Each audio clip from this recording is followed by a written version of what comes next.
In boxing, there are punchers, there are dancers, there are tacticians.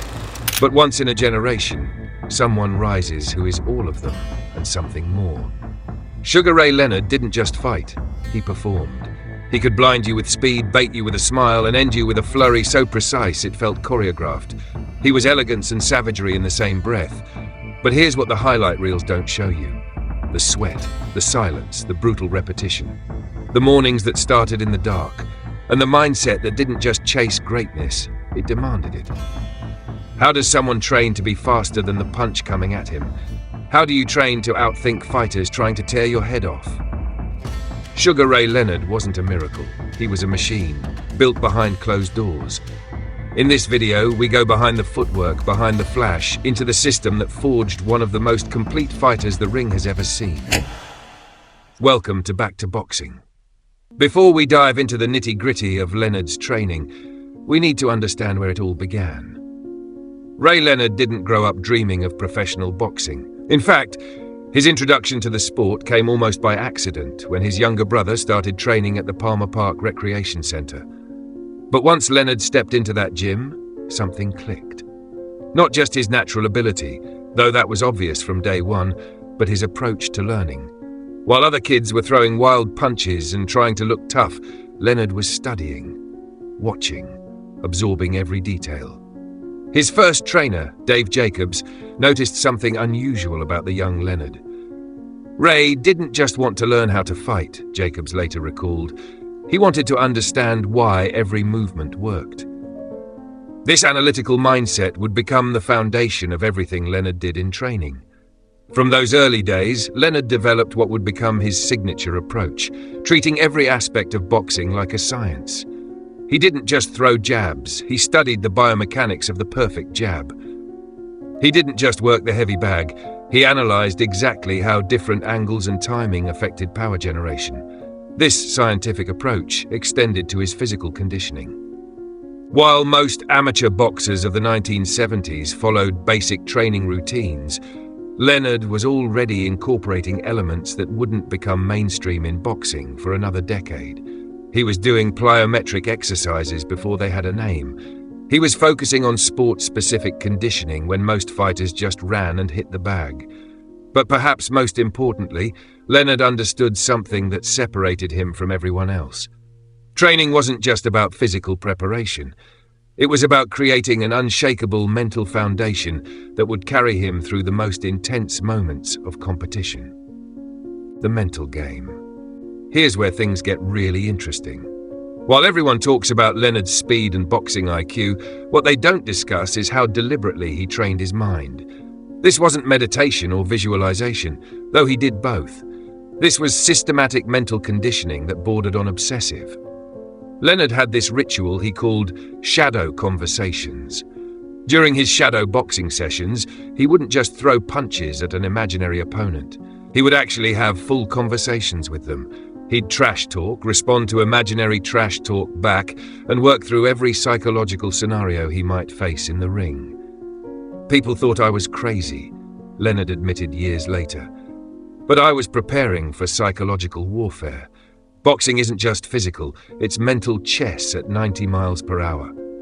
His trainer Angelo Dundee noticed this early on and encouraged it. Together, they developed what they called scenario training.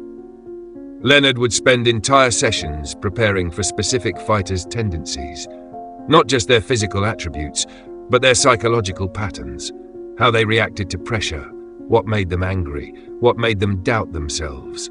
Leonard took this mental preparation to extremes that most fighters wouldn't even consider. He studied film footage not just of his opponents, but of himself. He would analyze his own body language frame by frame, looking for tells that might give away his intentions.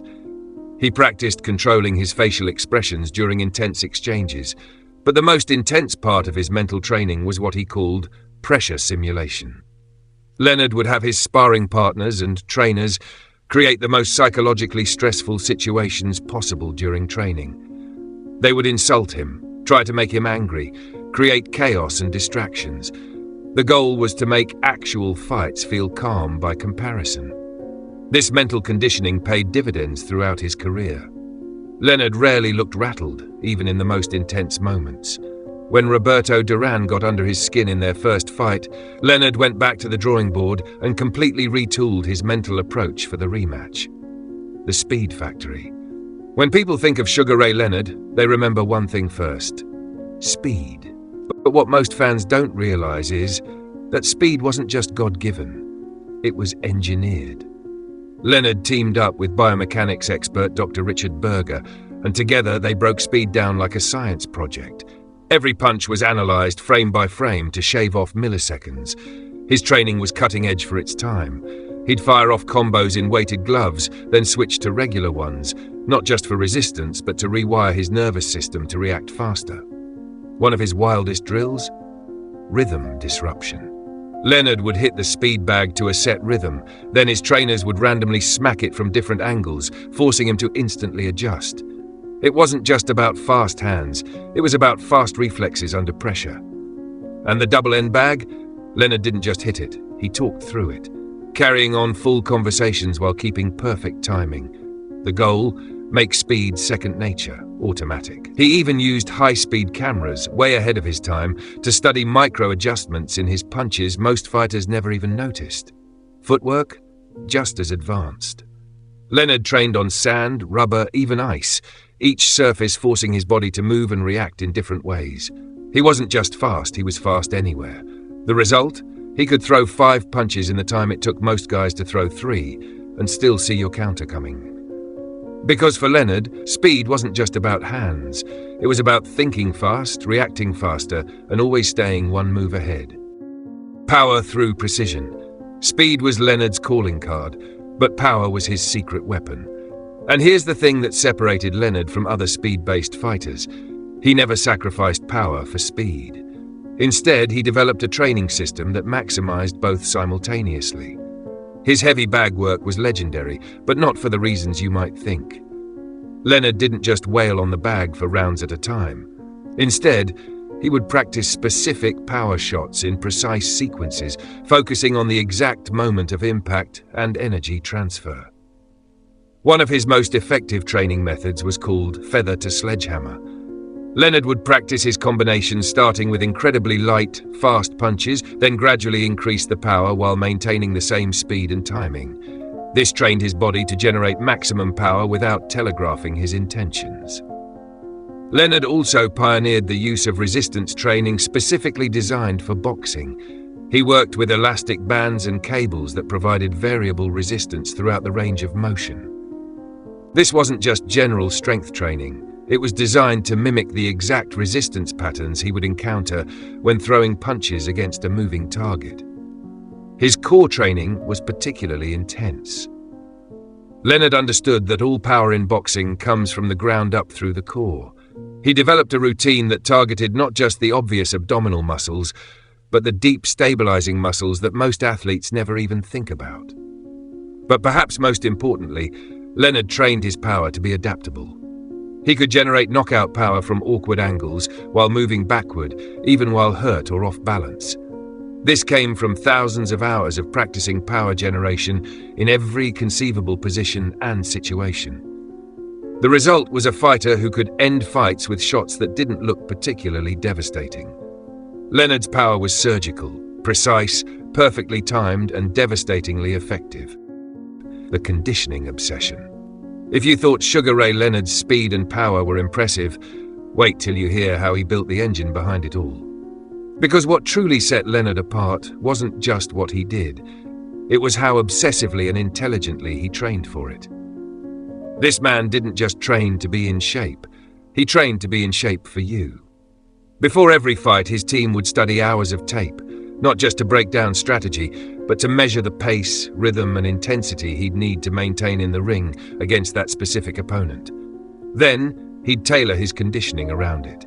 Leonard was up by 4:30 a.m. And these weren't easy morning jogs. These were brutal interval runs, 30 seconds sprinting, 90 seconds jogging, over and over, built to mimic the chaos and recovery of real rounds. But here's what's crazy. He even adjusted that routine depending on who he was facing. Fighting a pressure guy like Duran, he'd do longer, more grinding runs to simulate non-stop pressure. Facing a slick counterpuncher, he'd switch to short bursts of speed with quick recovery, just like the cat and mouse game he'd be in. And in the gym, Leonard was ahead of his time. He was basically doing what we now call metabolic conditioning, chaining together rounds that targeted the exact movements and energy systems he'd use in the ring. Picture this, 3-minute rounds with no breaks. 30 seconds on the heavy bag, straight into defensive drills, then quick footwork circuits, then speed bag. No rest, just controlled chaos. And he wasn't just training hard, he was training smart. Leonard even did altitude training before it was trendy. He'd head to the Colorado mountains, push his body in thin air, then come back to sea level for fight night with a gas tank that felt bottomless. And recovery? He was just as dialed in. Ice baths, compression sleeves, meal timing, stuff most fighters didn't even think about back then. Leonard was already doing it, because he knew the guy with the sharper body doesn't always win, but the guy with the sharper system usually does. The Sparring Laboratory. Now let's talk about the real heart of Sugar Ray Leonard's training. The sparring. Because for Leonard, sparring wasn't just about staying sharp. It was a lab, a full-on experiment, and he was the scientist. Every sparring partner was hand-picked. They weren't just guys off the street. They were chosen because they mimicked the style, size, or habits of whoever Leonard was about to face. His team would scout, watch footage, and bring in the closest replica they could find. But Leonard took it even further. He'd actually sit down with these sparring partners and study film together, teaching them how to imitate his opponent's mannerisms, patterns, even trash talk. In the ring, Leonard would use these sessions to test strategies, try something risky, see what worked under pressure. He'd purposely put himself in bad spots, on the ropes, hurt, off balance, just to figure out how to survive and flip the script. One of his wildest tools was something called scenario sparring, starting a round pretending to be hurt, fighting with limited movement, or only using one hand. It was all about preparing for chaos. Because in boxing, chaos always shows up. And the mental side? He trained that too. Leonard practiced taunts, mind games, and psychological tricks, just to see how different personalities would react. He wasn't just fighting your body, he was studying how to break your mind. Every sparring session was recorded, rewatched, and analysed, just like a real fight. He and his team would comb through every round, looking for cracks, both his and his opponent's. And the intensity? Legendary. He'd go 15 rounds in one session, with fresh guys rotating in. The goal wasn't just stamina, it was learning how to stay slick, sharp, and smart, even when he was running on empty. Recovery and regeneration. Here's something that sets Leonard apart from many fighters of his era. He understood that recovery was just as important as training. While other boxers were grinding themselves into the ground, Leonard was pioneering recovery methods that wouldn't become mainstream for decades. Leonard was one of the first fighters to work with sports medicine doctors to optimize his recovery protocols.